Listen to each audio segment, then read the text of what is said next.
Bismillah. Assalamu alaikum wa rahmatullahi wa barakatuh. Pour répondre à notre question, pourquoi faut-il prendre certains antibiotiques plusieurs fois par jour? On va faire un peu de pharmacocinétique et de pharmacodynamique. Quand on prend un médicament, et c'est la même chose pour les plantes médicinales, il va être absorbé par l'organisme, avoir une certaine concentration, et il peut y subir des modifications, puis être éliminé. L'étude de ces éléments, qui sont en quelque sorte ce que fait l'organisme du médicament, c'est la pharmacocinétique. Et la pharmacodynamique, c'est plutôt l'action du médicament dans l'organisme. Ça répond à la question, comment le médicament a-t-il l'effet pour lequel on le prend? Les antibiotiques, ils sont nombreux, ils peuvent être classés de différentes façons. Pour répondre à une question, on va les diviser en deux. Les antibiotiques concentration dépendants et les antibiotiques temps dépendants. Quand on prend un antibiotique, il est absorbé, sa concentration va augmenter dans le sang et l'organisme, jusqu'à atteindre un pic, puis être évacué avec une diminution de sa concentration. Il y a une notion importante à comprendre pour les antibiotiques, qui est celle de CMI, la concentration minimale inhibitrice. Il s'agit de la plus faible concentration d'antibiotiques avec laquelle la bactérie ne peut quasiment plus se développer, celle qui inhibe toute croissance visible de la bactérie, visible au microscope. Et certains citent également la concentration minimale bactéricide, la CMB, pour faire la distinction entre les antibiotiques qui tuent la bactérie, bactéricides, et ceux qui l'empêchent de se reproduire, bactériostatiques. Mais le terme de CMI est aussi souvent utilisé pour les deux types. Quand l'antibiotique atteint ce seuil dans l'organisme, la CMI, il a l'efficacité attendue, mais cette efficacité dépend du temps durant lequel cet antibiotique aura été au-dessus de la CMI. Ceci pour les antibiotiques temps dépendants, ou de l'ampleur de l'élévation de cette concentration au-dessus de la CMI, et ceci pour les antibiotiques concentration dépendants ou dose dépendants. Pour les antibiotiques temps dépendants, l'effet dépend du temps durant lequel on dépasse la CMI. Plus on réduit ce temps, moins l'antibiotique aura d'effet sur la bactérie. Je vous ai fait un schéma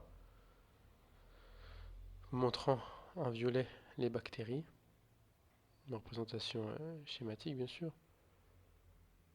Donc vous avez les pics, ce sont les pics de concentration. Quand vous prenez le médicament, sa concentration va augmenter, dépasser la CMI, atteindre un pic, puis descendre. Et quand vous avez une autre prise, vous avez la concentration qui va augmenter, atteindre un pic, etc. À chaque prise, vous avez une augmentation de la concentration en courbe à peu près comme ceci. Ceci est une représentation schématique, bien sûr.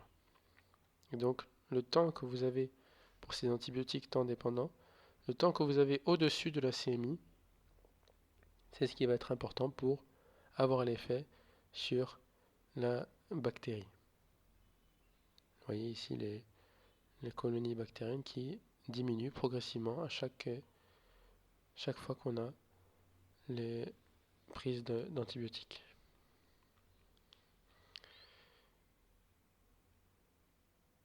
Et donc ce temps, il peut être réduit par la saute d'une prise.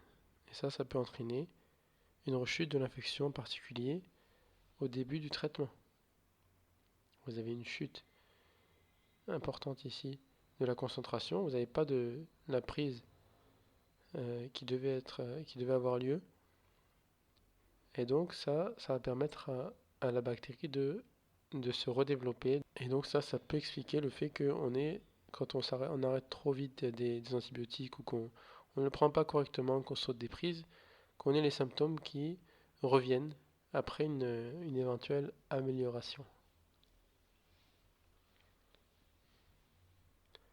De même, si on prend un antibiotique à des doses inférieures à celles recommandées, en voulant par cela, par exemple, jouer la sécurité, dis-moi, je vais éviter les effets secondaires, donc je vais prendre moins que la dose qui doit être prise, et bien ça va réduire le temps durant lequel l'antibiotique est au-dessus de la CMI. Vous voyez, ici en vert, c'est le temps pour une dose qui est recommandée, et en orange, quand vous prenez moins, eh bien vous allez avoir le temps qui est au-dessus de la CMI qui va être réduit également, donc l'efficacité va être réduite. Donc l'action sur les bactéries va être réduite. Et donc, cela peut aider la bactérie à survivre et continuer à se reproduire.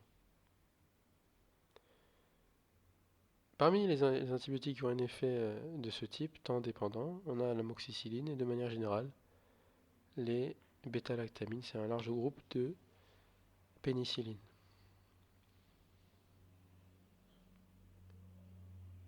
Pour les antibiotiques concentration dépendants, on les appelle aussi dose dépendants, ces antibiotiques vont avoir un effet qui va perdurer même après la baisse de leur concentration dans le sang. Ils vont avoir un effet sur les bactéries, même après que la concentration est diminuée dans l'organisme. C'est ce qu'on appelle l'effet post-antibiotique. Et cet effet, il dépend de la dose et non du temps. Donc plus la concentration va être élevée au-dessus de la CMI, plus l'effet post-antibiotique sur les bactéries va être important. Et on parle de tout ça bien sûr tout en respectant les doses, puisque plus vous avez en général une concentration qui va être élevée, le but n'est pas d'avoir une concentration élevée de manière absolue. Plus vous allez prendre de l'antibiotique sans respecter les doses, plus vous allez avoir un risque de toxicité, que vous ayez des effets secondaires en lien avec l'antibiotique. Et donc, cet effet il va dépendre de la dose et pas du temps durant lequel la concentration de l'antibiotique va être au-dessus de la CMI. Non, ça va dépendre de la concentration qui va être au-dessus de la CMI comme représenté sur le schéma. Et c'est le cas des antibiotiques comme les aminosides, l'azithromycine par exemple. C'est pour cela que ces antibiotiques sont en général prescrits une fois par jour. À savoir que certains disent que l'armoise annuelle, Artemisia annua, une plante qui est de la famille des Astéracées, un antibiotique naturel efficace contre le paludisme, il stimule le système immunitaire avec un effet à la fois dose dépendant, concentration dépendant et temps dépendant.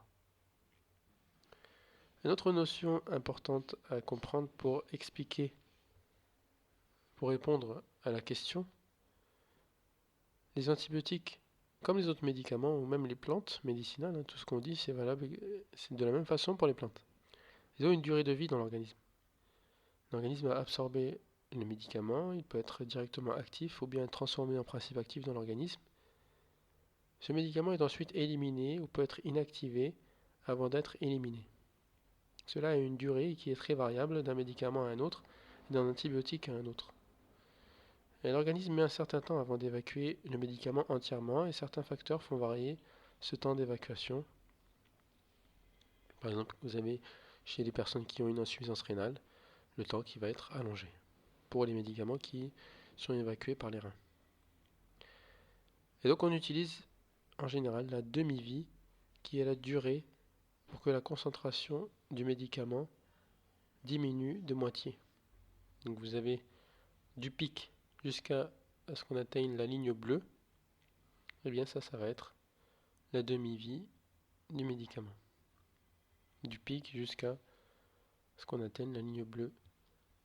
Et on considère qu'il faut 5 fois la demi-vie pour que le médicament soit quasiment totalement évacué. C'est quelque chose à comprendre parce que en fait le médicament va avoir sa concentration qui va augmenter rapidement, puis elle va diminuer lentement, de manière exponentielle. C'est pour ça qu'on n'a pas la demi-vie, c'est pas 2 fois la demi-vie qui nous dit qu'on n'a plus de médicaments. Non, c'est beaucoup plus lent l'évacuation du médicament. C'est pour ça qu'on dit au bout de 5 fois la demi-vie, on n'aura quasiment plus de médicaments. Donc plus un médicament est évacué rapidement, plus on aura besoin d'en prendre de manière rapprochée pour conserver un effet, si c'est un médicament qui a un faible effet post-antibiotique. On repense à ce qu'on a dit précédemment. Donc voilà deux des raisons qui permettent d'expliquer pourquoi on doit donner certains antibiotiques plusieurs fois par jour. À savoir qu'il y a certains médicaments qui restent très longtemps dans l'organisme, qui peuvent porter l'appellation ou qui peuvent porter la formulation LP, libération prolongée. Certains médicaments qui peuvent même être administrés tous les mois. Donc, en conclusion, le mode d'action de l'antibiotique ainsi que le temps que met l'organisme pour l'évacuer font partie des éléments qui expliquent pourquoi certains de ces antibiotiques sont à prendre plusieurs fois par jour pour être efficaces. Wallahu a'lam.